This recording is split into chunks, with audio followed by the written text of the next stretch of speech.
it's Marina from Say Something Crafty, and I'm here with a class with you today. So today we're going to be doing pages. We're going to be putting large book pages together, and these book pages are from 1888, so they're pretty old. And what I want to do is combine these pages so that I can put them into a signature. So all you need to do is get some washi. Make sure first that your pages are cut and the edges are clean when you do this. And you want to leave a little bit of space between each page.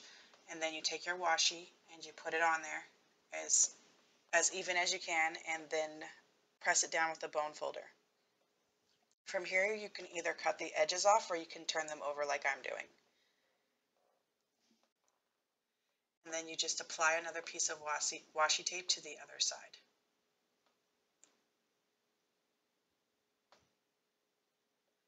And from here, you can go ahead and turn it into a signature. Just make sure you press. It's very easy, it's very quick, and I love the look of it when you add it back to a journal or if you put it into a signature. So this is a great way to apply book pages back into a book. So if you find favorite pages that you like, you can put them back into a journal that you're creating.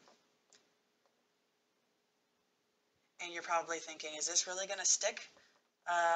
Because washi tape is designed to peel off easily from paper.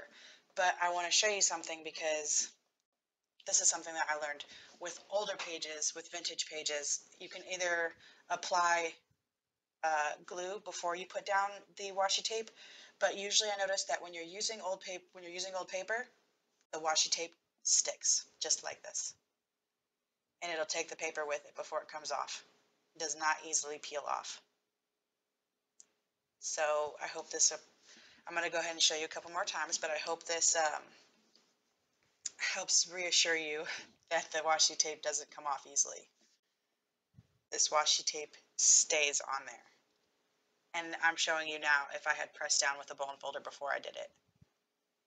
But this washi tape isn't going to come off of your paper, especially if it's older vintage paper.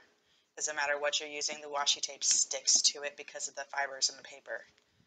So I hope you enjoyed, and thank you for watching.